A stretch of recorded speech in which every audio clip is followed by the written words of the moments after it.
नमस्कार दोस्तों, आप सभी का स्वागत है। आपके अपने YouTube चैनल मानव जीवन में दोस्तों लाइफ में सभी आगे बढ़ना चाहते हैं और लाइफ में आगे बढ़ने के लिए हमें रोज ही कुछ नया सीखना चाहिए और आगे बढ़ना चाहिए।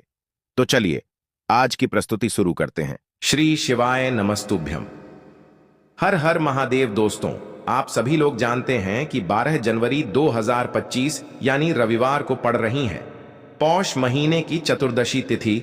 और दोस्तों, ये वो तिथि है जो पौष मास में पड़ने वाली सबसे बड़ी तिथि है, क्योंकि यह रविवार के दिन पड़ रही है और इसका बहुत ही बड़ा और विशेष महत्व होता है। पूज्य गुरुजी ने कहा है कि अगर कभी भी मौका लग जाए और पौष महीने की चतुर्दशी तिथि रविवार को पड़ जाए तो आप लोगों को एक चावल के दाने वाला उपाय तो अवश्य ही करना चाहिए। इन दोनों का संयोग बहुत ही कम आता है। इसी के साथ में गुरुजी ने अपनी शिवपुराण कथा में बताया है कि इस दिन आपको एक चावल दाने का उपाय तो आपको अवश्य ही करना चाहिए, क्योंकि ऐसा दिन पूरे साल में सिर्फ एक ही बार आता है। और दोस्तों, आप सभी लोग जानते हो रविवार का अगर सबसे बड़ा कोई उपाय है तो वो एक चावल के दाने वाला उपाय है। तो दोस्तों, इस रविवार के दिन आप लोगों को इस एक चावल दाने वाले उपाय को जरूर करना है। बहुत सारे लोग होंगे जिन लोगों ने इस उपाय को ना किया हो, मतलब पूरा साल निकल गया, उन्होंने किसी भी दिन इस एक चावल दाने वाले उपाय को ना किया हो। पर दोस्तों, आपके पास एक आखिरी मौका बचा हुआ है जो कि 12 जनवरी के दिन है। तो इस दिन आप लोगों को इस वाले उपाय को जरूर कर लेना है।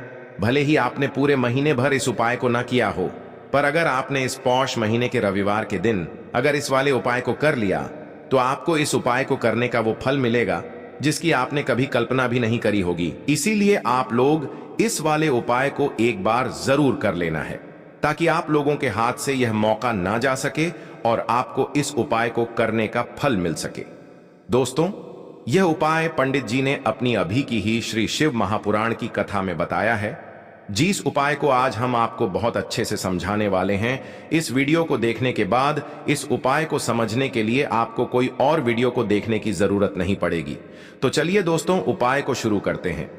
देखिए, यह इस पौष महीने के रविवार के दिन यह इतना खास होता है, इतना महत्वपूर्ण होता है। देखा गया है कभी कभी बड़े बड़े पूजा पाठ अनुष्ठान से जो मनोकामना पूर्ण नहीं होते, वो पौष महीने के रविवार के दिन एक छोटे से उपाय करने से ही आपकी मनोकामना पूर्ण हो जाती है। और बहुत सारे लोगों ने इस उपाय को किया भी है और उनको इस उपाय को करने का फल भी जरूर मिला है। अगर आप लोग भी इस उपाय को करना चाहते हैं तो आप इस उपाय को पहले अच्छे से समझ लेना, सुन लेना, उसके बाद करना। आपको इस उपाय का फल जरूर मिलेगा। और इस उपाय को कर लेने से आपके घर में चाहे किसी भी प्रकार की दुख और समस्या क्यों ना चल रही हो, आपको उसका कारण भी नहीं पता है कि भाई यह समस्या किस कारण से चल रही है, उसका कुछ भी कारण हो सकता है, जैसे पितृदोष हो सकता है या किसी भी तरह का मंगल दोष भी हो सकता है। तो इस दिन आप लोगों को यह वाला उपाय कर लेना है। यह एक ऐसा उपाय है जिस उपाय को अगर किसी विशेष दिन पर किया जाए तो भाई उस विशेष दिन का जो है वह तो हमें मिलता ही मिलता है, पर हमने उस दिन पर इस उपाय को किया है तो हमें उससे भी बड़ा फल मिलता है और फल बहुत जल्दी मिलता है, क्योंकि आप इस उपाय को बहुत ही बड़े और विशेष दिन पर कर रहे हो। तो चलिए अब उपाय के बारे में बात करते हैं, लेकिन उससे पहले आप लोगों को यह जानना आवश्यक है कि आखिर यह उपाय किस समय करना है, किसको करना है और कैसे करना है। तो चलिए हम आगे आपको वीडियो में एक एक करके बता देते हैं। लेकिन उससे पहले अगर आप लोग हमारे चैनल पर पहली बार आए हैं या फिर मेरी आवाज आज पहली बार सुन रहे हैं तो हमारे चैनल को सब्सक्राइब जरूर कर लेना और इस वीडियो को लाइक करके कमेंट बॉक्स में श्री शिवाय नमस्तुभ्यम ओम नम शिवाय जरूर टाइप कर देना। तो दोस्तों, इस एक चावल के दाने वाले उपाय को हमें इस रविवार के दिन कैसे करना है, किसको करना है, किस समय करना है और कहां पर करना है, ये सारे सवालों के जवाब आपको इस वीडियो में मिल जाएंगे। और जो ये वीडियो देखेगा भाई, उसको एक चावल दाने का उपाय जरूर करना चाहिए, क्योंकि इस दिन चावल दाने का भी बहुत ही बड़ा और विशेष महत्व होता है। और जब बात आ जाए एक चावल दाने की, तो ये सोने पे सुहागा वाली बात हो जाती है और ये एक बहुत ही बड़ा उपाय हो जाता है इस रविवार चतुर्दशी का। देखो, ये एक चावल वाला उपाय वीडियो के लास्ट में बताया है, वो उपाय आप जरूर करें।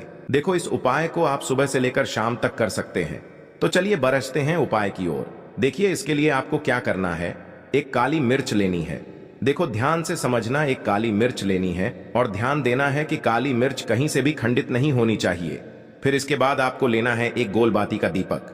देखिए दीपक आप चाहे तो माटी का ले ले, और यदि आपके पास माटी का दीपक नहीं है तो आप यह दीपक शुद्ध आटा लगा करके एक दीपक बना सकते हैं। बस आपको ध्यान देना है कि उस आटे में आपको नमक या हल्दी का प्रयोग नहीं करना है। ठीक है, तो आप एक बढ़िया सा दीपक बना लें और उस दीपक में गोल बाती लगा करके उस दीपक में आपको घी भरना है। देखो गाय का शुद्ध घी आपको उस दीपक में भरना है। अब क्या करना है, आपको इन दोनों चीजों को लेकर चले जाना है। बेलपत्र के पेड़ के पास देखिए। देखो गुरुजी ने अपनी अभी की शिव महापुराण कथा में भी बताया था, जो भी व्यक्ति प्रदोष काल में जो भी एक दीपक प्रज्वलित कर देता है उसके घर पर धन की कमी नहीं हो सकती। देखो यदि आपके घर के आसपास कहीं बेलपत्र का पेड़ नहीं है या घर से काफी दूर पड़ता है और आप जा नहीं सकते, तो आगे हम ये भी बताएंगे कि कैसे इस उपाय को करना है। अगर बेलपत्र वृक्ष ना हो तो देखो अब आपको प्रदोष काल में इन दोनों चीजों को लेकर चले जाए बेलपत्र के पेड़ के पास में। अब क्या करना है, सबसे पहले आपको उत्तर दिशा की ओर मुंह करके आपको खड़े हो जाना है और जो आप दीपक लेकर गए हैं उससे आपको बेलपत्र की जड़ में प्रज्वलित करना है।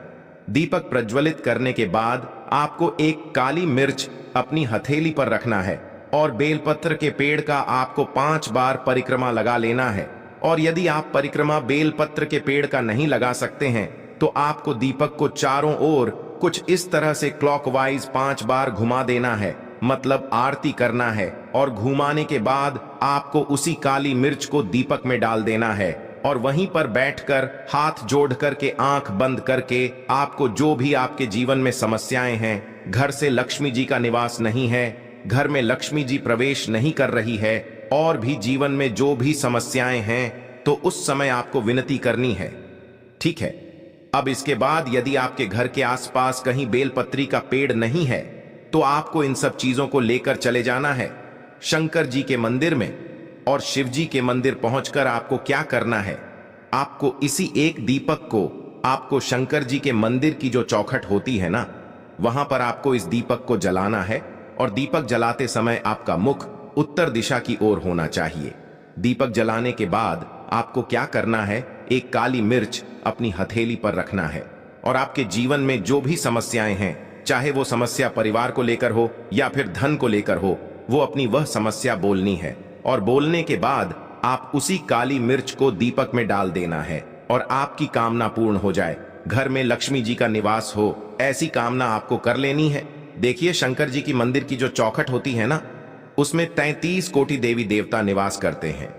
यदि आप वहां पर दीपक जलाते हैं तो इससे भगवान शिव तो प्रसन्न होते ही है, साथ ही आपको 33 कोटि देवी देवताओं का आशीर्वाद प्राप्त होता है और वह सभी प्रसन्न होते हैं जिनकी आशीर्वाद से आपकी कामना 100% पूरी होती है।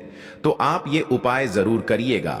आप बहुत ही छोटा सा उपाय है, करके देखिएगा।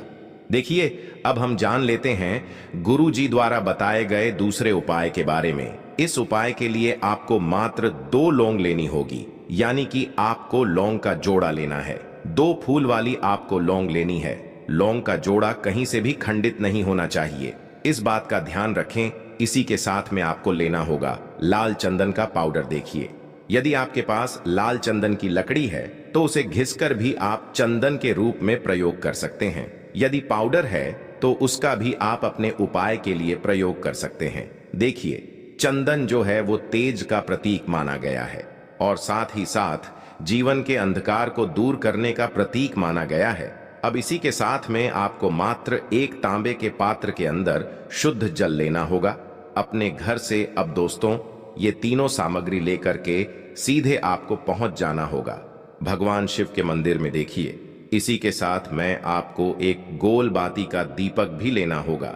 दीपक आप मिट्टी का भी ले सकते हैं, शुद्ध घाटा मढ़कर उसका भी तैयार कर सकते हैं। और दीपक में आपको शुद्ध घी का प्रयोग करना है।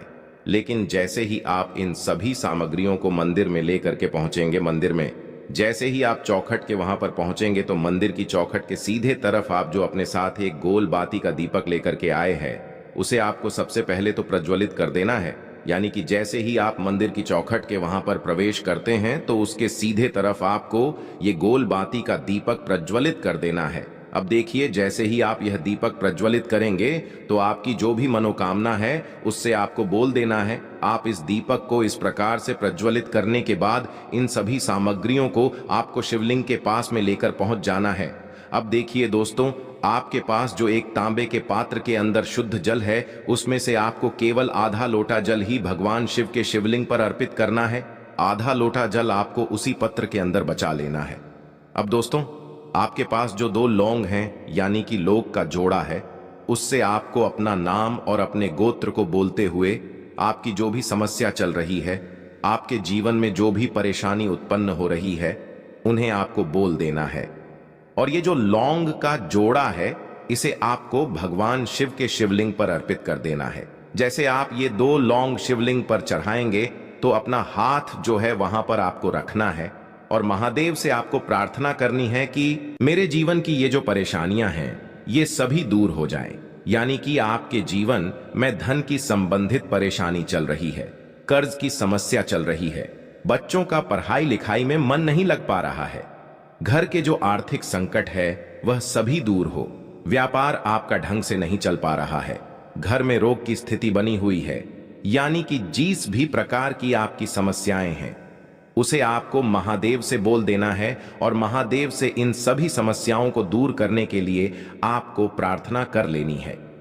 अब देखिए दोस्तों, आपने जो 2 लौंग शिवलिंग पर समर्पित की थी, उससे आपको वहां से उठा लेना है और इन दोनों लौंग को आपको शिवलिंग से उठा करके सीधे उससे जल के पात्र के अंदर डाल देना है। यानी कि अपने आधा लोटा जल और बचाया हुआ था, उसी के अंदर आपको ये 2 लौंग डाल देनी है। और साथ में आप जो लाल चंदन लेकर के आए थे, उस लाल चंदन को भी आपको उसी पात्र के अंदर डाल देना है। यानी कि आधा लोटा जल और बचा हुआ है, तो उसी आधे लोटे जल के अंदर आपको ये लाल चंदन भी डाल देना है।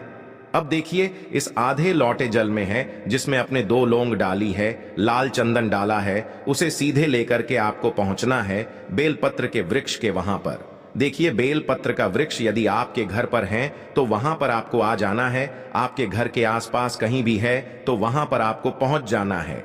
और उसके बाद आपका जो मुख है वह उत्तर दिशा की ओर होना चाहिए। और उसके बाद आपको अपना नाम और अपनी गोत्र को बोलना है और पुनः अपने जो भी परेशानियां शिवलिंग के पास में बोली थीं, उन्हें आपको वापस से बेलपत्र के वहां पर भी बोल देनी है। और ये जो आधा लोटा जल और है, इससे आपको पूरा बेलपत्र के वृक्ष की जड़ में श्री शिवाय नमस्तुभ्यं इस मंत्र का जाप करते हुए समर्पित कर देना है। तो बस इतना सा उपाय आपको करना है। जो भी आपकी परेशानी है, समस्या है, उससे महादेव निश्चित ही दूर करेंगे। अब दोस्तों, हम जान लेते हैं तीसरे चमत्कारी और विशेष उपाय के बारे में। देखिए, ये उपाय बहुत ही चमत्कारी है, क्योंकि इस उपाय से आपके जिम्मे तेज की वृद्धि होगी। यानी कि जीवन से जितना भी अंधकार ही वो सभी दूर होगा। तो इस उपाय के लिए आपको मात्र 1 गुड़ का टुकड़ा लेना है। गुड़ का टुकड़ा आपके जीवन में तेज की वृद्धि करता है और साथ ही साथ आपके जीवन से जो अंधकार है उसे दूर करता है। इसी के साथ मैं आपको एक चावल दाना यानी कि अक्षत का दाना लेना है। ये चावल का दाना आपके जीवन में सुख शांति को लेकर के आता है। आपके जीवन में धन की जितनी भी परेशानियां हैं उन्हें समाप्त करता है। इसी के साथ मैं आपको मात्र एक हरा मूंग लेना है। हरा मूंग जो है वह बुध ग्रह को प्रसन्न करता है। देखिए, हरे मूंग का उपाय करने से बुध ग्रह मजबूत होता है और बुध ग्रह के मजबूत होने से बुद्धि, ज्ञान और विवेक की प्राप्ति होती है। तो ये तीनों ही सामग्री आपको एक एक लेनी है।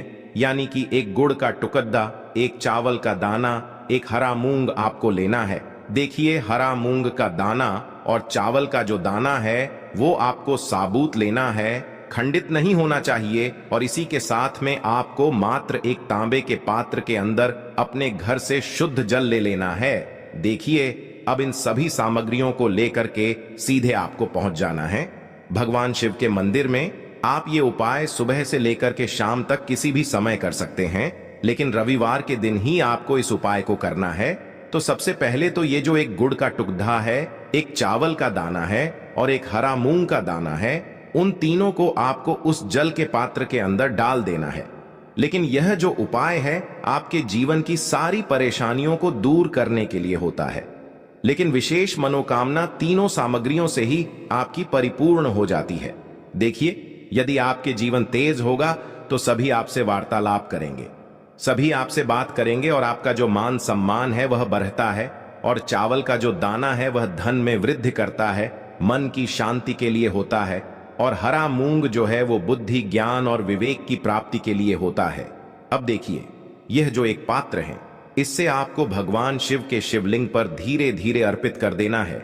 श्री शिवाय नमस्तुभ्यम इस मंत्र का जाप करते हुए और तुम रुकेश्वर महादेव का मन में स्मरण करते हुए।